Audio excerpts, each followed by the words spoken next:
Audioescuelasabática.com. Lección número 11, para el 12 de junio de 2021.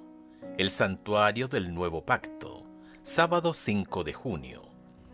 Para memorizar, por eso Cristo es mediador de un nuevo pacto, para que los llamados reciban la herencia eterna prometida.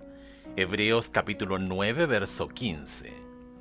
Una noche sin luna, con el cielo ennegrecido como tinta que se derrama, la penumbra cubría a Frank, mientras caminaba por las calles vacías de la ciudad.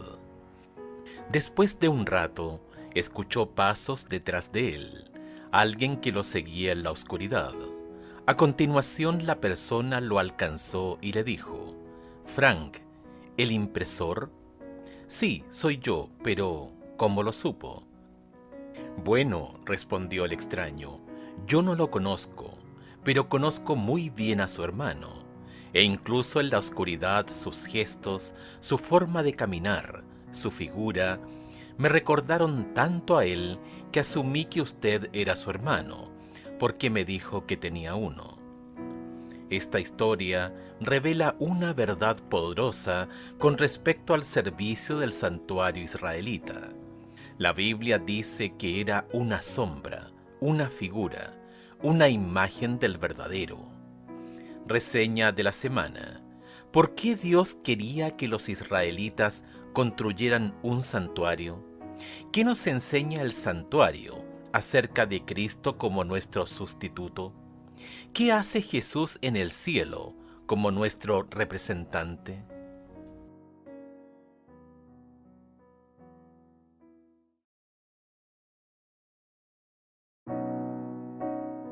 Audioescuelasabática.com. Domingo 6 de junio.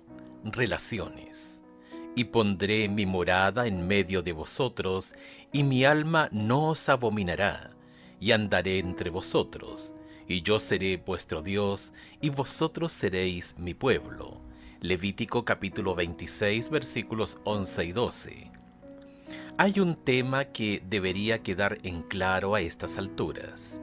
Tanto en el antiguo pacto como en el nuevo pacto, el Señor busca una relación cercana y amorosa con su pueblo. De hecho, los pactos básicamente ayudan a estipular, a formar, a falta de una palabra más apropiada, las reglas para esa relación. La relación es esencial para el pacto en cualquier momento o contexto. Sin embargo, para que exista una relación, es necesario que haya interacción, comunicación y contacto, especialmente para los seres humanos pecadores, falibles y dubitativos. Por supuesto, sabiendo esto, el Señor tomó la iniciativa para asegurarse de que Él se manifestaría de tal manera que nosotros, dentro de los confines de la humanidad caída, pudiéramos relacionarnos con Él de una manera eficaz. Escucha Éxodo capítulo 25, verso 8. El mandato del Señor a Israel de construir un santuario. ¿Qué razones da el Señor para desear que ellos hicieran esto? Y harán un santuario para mí, y habitaré en medio de ellos.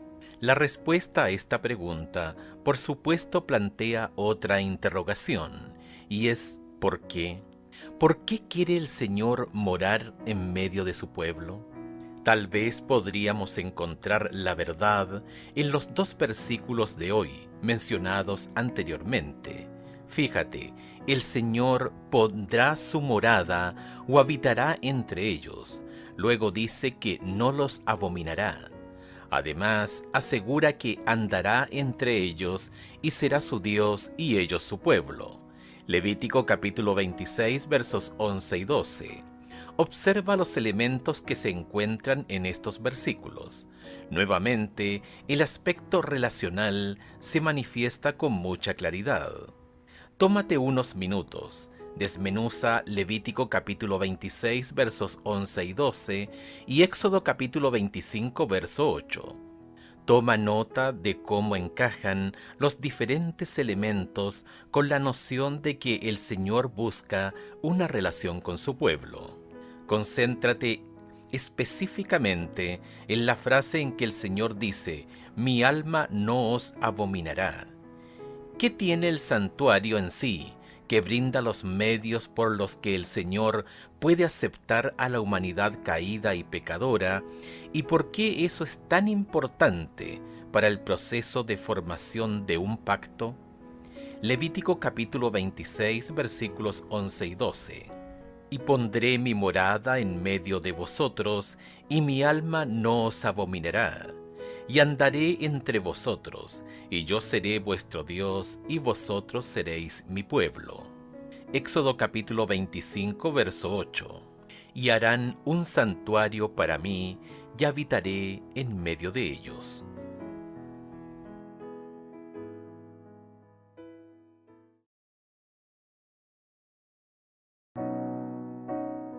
Audioescuelasabática.com. Lunes 7 de junio. Pecado, sacrificio y aceptación.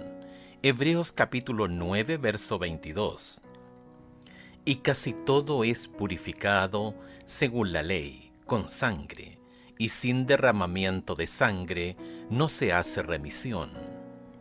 La forma divinamente señalada para que el pecador del Antiguo Testamento se librara del pecado y la culpa era a través de los sacrificios de animales.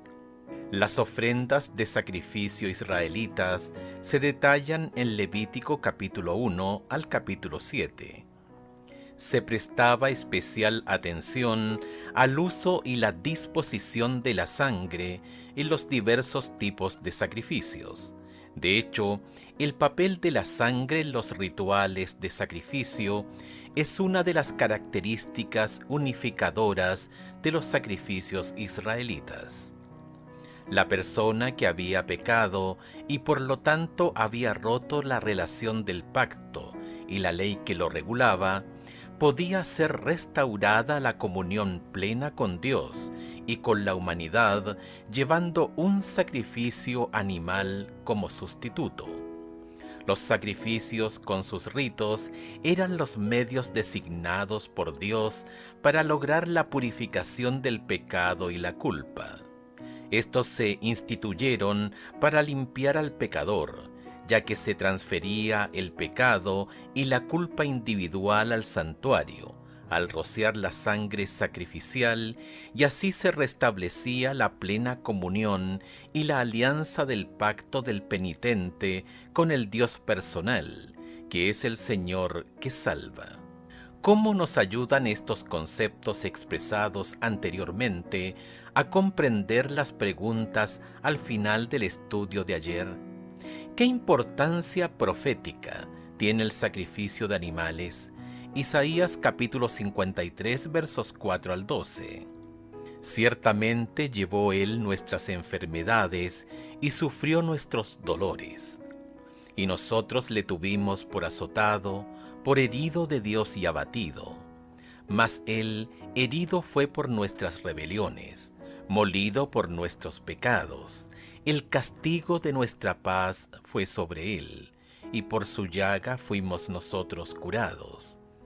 Todos nosotros nos descarriamos como ovejas, cada cual se apartó por su camino. Mas Jehová cargó en él el pecado de todos nosotros. Angustiado él y afligido, no abrió su boca. Como cordero fue llevado al matadero, y como oveja delante de sus trasquiladores, enmudeció, y no abrió su boca. Por cárcel y por juicio fue quitado, y su generación, ¿quién la contará? Porque fue cortado de la tierra de los vivientes, y por la rebelión de mi pueblo fue herido. Y se dispuso con los impíos su sepultura, mas con los ricos fue en su muerte, aunque nunca hizo maldad, ni hubo engaño en su boca. Con todo eso, Jehová quiso quebrantarlo, sujetándole a padecimiento. Cuando haya puesto su vida en expiación por el pecado, verá linaje, vivirá por largos días, y la voluntad de Jehová será en su mano prosperada.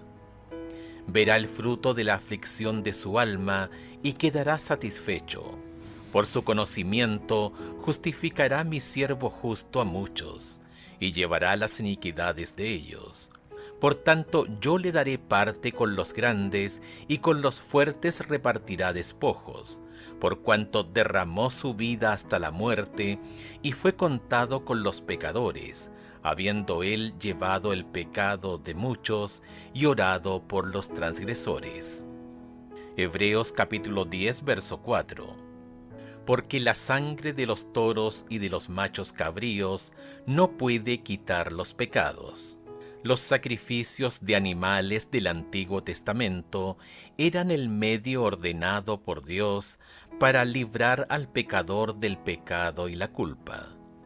Cambiar el estatus al pecador de culpable y digno de muerte a perdonado y restaurado en la relación de pacto entre Dios y el ser humano. Pero había un sentido en el que los sacrificios de animales eran de naturaleza profética. Al fin y al cabo, ningún animal era un sustituto adecuado para expiar el pecado y la culpa de la humanidad.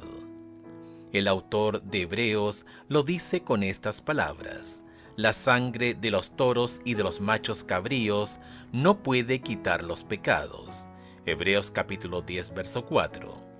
Por lo tanto, el sacrificio de un animal tenía por objeto despertar el anhelo de la venida del siervo divino humano de Dios, que moriría en sustitución de los pecados del mundo. Es mediante este proceso que el Señor perdona y acepta al pecador y se establece la base de la relación del pacto. Ponte en el lugar de alguien que vivió en la época del Antiguo Testamento, cuando sacrificaban animales en el santuario. Al recordar también cuán importante era el ganado para su economía, cultura y estilo de vida, ¿qué lección les enseñaba supuestamente sobre el costo del pecado?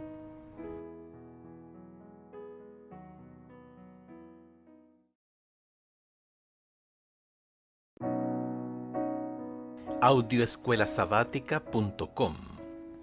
Martes 8 de junio.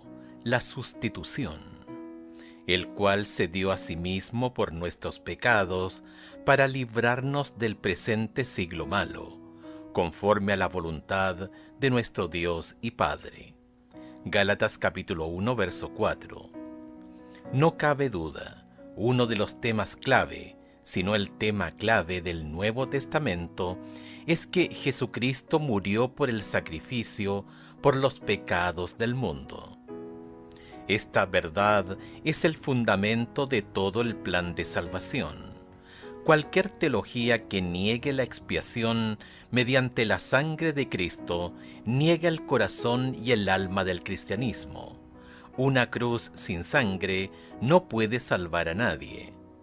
Reflexiona en el versículo de hoy y luego responde estas preguntas.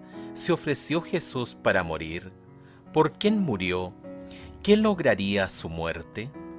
La sustitución es la clave de todo el plan de salvación. A causa de nuestros pecados merecemos morir. Cristo, por su amor hacia nosotros, se dio a sí mismo por nuestros pecados. Gálatas capítulo 1, verso 4. Murió la muerte que merecemos nosotros. La muerte de Cristo como sustituto de los pecadores es la gran verdad de la que fluye toda otra verdad. Nuestra esperanza, la de la restauración, la libertad, el perdón, la vida eterna en el paraíso, se basa en la obra que hizo Jesús, la de entregarse por nuestros pecados. Sin eso, nuestra fe no tendría sentido. Bien podríamos poner nuestra esperanza y confianza en la estatua de un pez, por ejemplo. La salvación viene solo por la sangre de Cristo. Escucha los siguientes pasajes. Mateo capítulo 26, verso 28. Efesios capítulo 2, verso 13, Hebreos capítulo 9, verso 14, Primera de Pedro capítulo 1, verso 19. ¿Qué nos dicen de la sangre? Por lo tanto, ¿qué papel juega la sangre en el plan de salvación? Mateo capítulo 26, verso 28.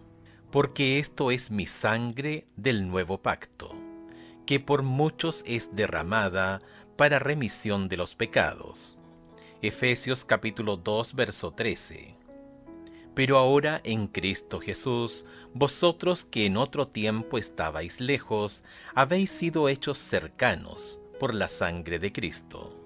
Hebreos capítulo 9, verso 14. Cuánto más la sangre de Cristo, el cual mediante el Espíritu Eterno se ofreció a sí mismo sin mancha a Dios, limpiará vuestras conciencias de obras muertas para que sirváis al Dios vivo. Primera de Pedro capítulo 1 verso 19. Sino con la sangre preciosa de Cristo, como de un cordero sin mancha y sin contaminación. No es la voluntad de Dios que seáis desconfiados y torturéis vuestras almas con el temor de que Dios no os aceptará porque sois pecadores e indignos. Podéis decir, sé que soy pecador, y esta es justamente la razón por la cual necesito un Salvador. No tengo bondad ni mérito alguno para pretender la salvación, pero presento ante Dios la sangre expiatoria del inmaculado Cordero de Dios que quita el pecado del mundo. Esta es mi única defensa. La fe por la cual vivo, página 104. Considera la cita de Elena de White mencionada anteriormente. Vuelve a escribirla en tus propias palabras, personalízala, pon tus propios temores y pesares allí y luego anota lo que te brindan las promesas que contiene. ¿Qué esperanza tienes a causa de la sangre del nuevo pacto?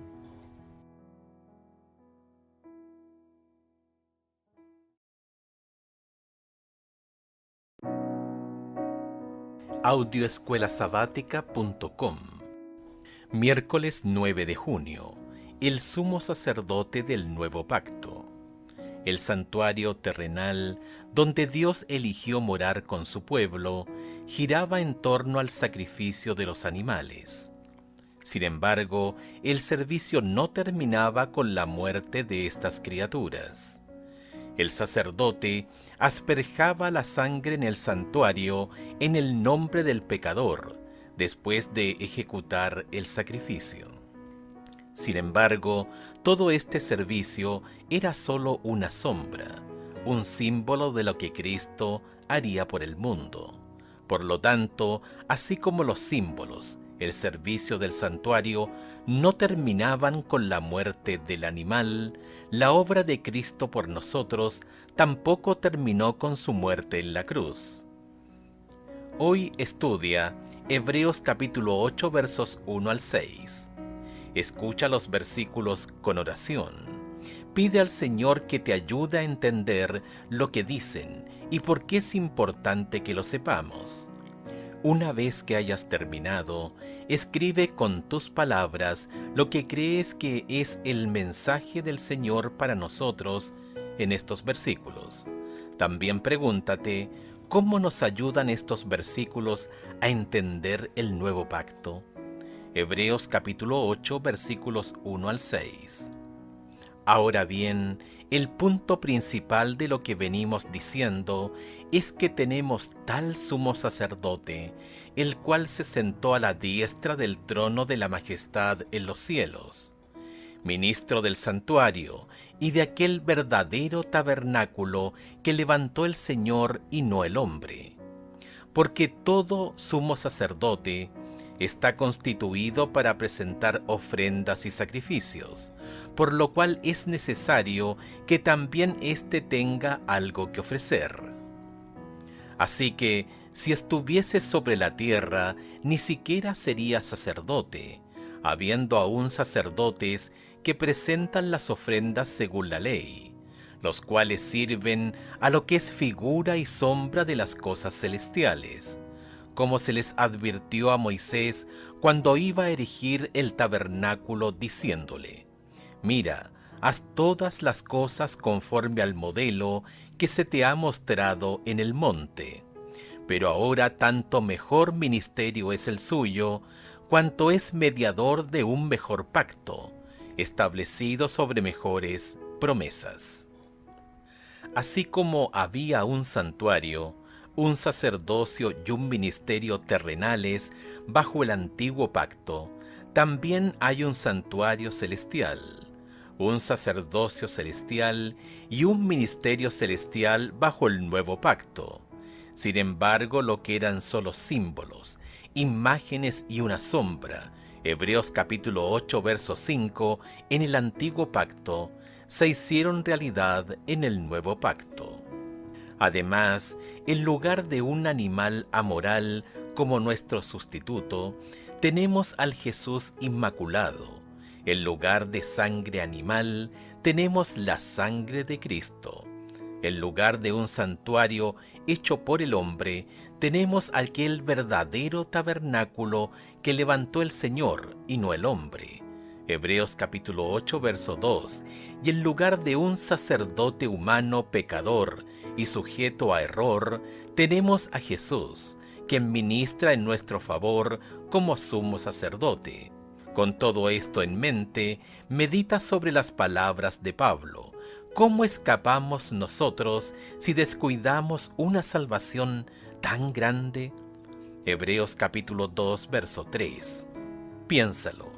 Jesús vivió una vida sin pecado por ti, murió por ti y ahora está en el cielo ministrando en el santuario por ti.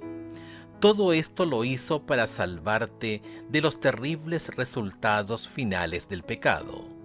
Haz planes para mañana o en los próximos días de hablar con alguien sobre esta maravillosa noticia, con alguien que pienses que necesite escucharlo.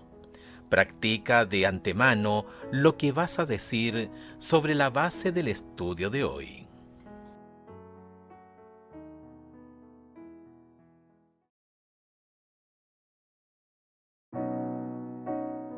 Audioescuelasabática.com. Jueves 10 de junio. El Ministerio Celestial. Hebreos capítulo 9, verso 24. Porque no entró Cristo en el santuario hecho de mano, figura del verdadero, sino en el cielo mismo para presentarse ahora por nosotros ante Dios. Estudia Hebreos capítulo 9, verso 24, especialmente en el contexto en el que se da el de explicar el ministerio de Cristo en el cielo en nuestro favor, después de su muerte en sacrificio por nosotros. Queremos centrarnos en un punto, la frase al final que dice que Cristo se presenta ahora ante Dios por nosotros. Piensa en lo que eso significa. Nosotros, la humanidad pecadora y caída, nosotros, que seríamos consumidos por el resplandor de la gloria de Dios si la viéramos ahora. Nosotros, no importa cuán malos hayamos sido, ni con cuánto descaro hayamos violado la santa ley de Dios, tenemos a alguien que se presenta ante Dios por nosotros. Tenemos un representante ante el Padre en nuestro favor. Piensa en el amor, el perdón y la aceptación que Cristo demostró cuando estuvo aquí en la tierra. Esta misma persona es ahora nuestro mediador en el cielo. Esta es la otra parte de la buena noticia.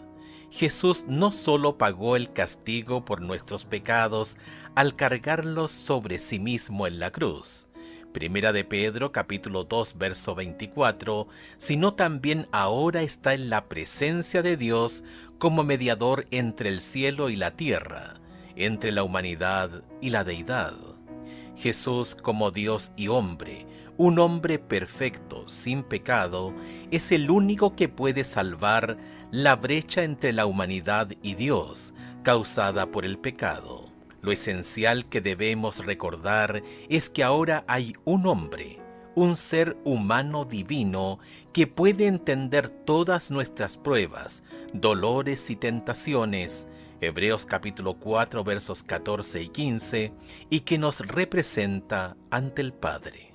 Porque hay un solo Dios y un solo mediador entre Dios y los hombres, Jesucristo hombre, el cual se dio a sí mismo en rescate por todos, de lo cual se dio testimonio a su debido tiempo.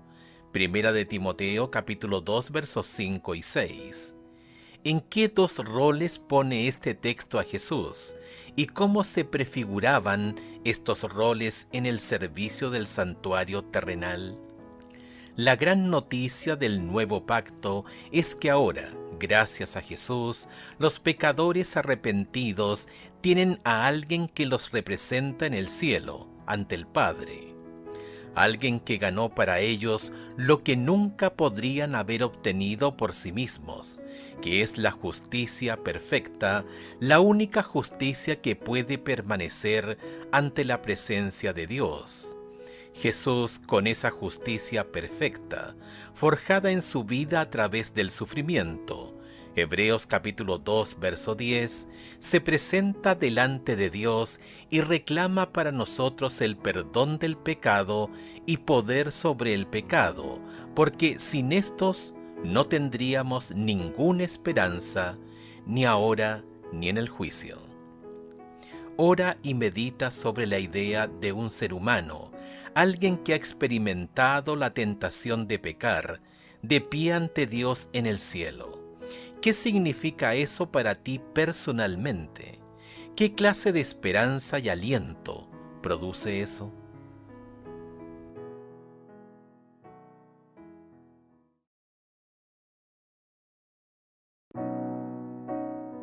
Audioescuelasabática.com. Viernes 11 de junio, para estudiar y meditar. El ángel más encumbrado del cielo no tenía poder para pagar el rescate de un alma perdida. Los querubines y los serafines tienen únicamente la gloria de que han sido dotados por el Creador como criaturas suyas, y la reconciliación del hombre con Dios sólo podía ser realizada mediante un mediador que fuera igual a Dios, que poseyera los atributos que lo dignificaran y lo declararan digno de tratar con el Dios infinito en favor del hombre, y también de representar a Dios ante un mundo caído. El sustituto y garantía del hombre debía tener la naturaleza del hombre, un entronque con la familia humana a quien había de representar, y como embajador de Dios debía participar de la naturaleza divina. Debía tener una unión con el infinito con el fin de manifestar a Dios ante el mundo y un ser mediador entre Dios y el hombre. Mensajes Selectos, tomo 1, página 313. Y Jesús continúa: así como me confiesen ante los hombres, los confesaré ante Dios y los santos ángeles. Han de ser mis testigos en la tierra, conductos a través de los cuales pueda fluir mi gracia para sanar al mundo. Así también seré vuestro representante en el cielo. El Padre no considera vuestro carácter deficiente, sino que los ve revestidos de mi perfección. Soy el medio a través del cual les llegarán las bendiciones del cielo.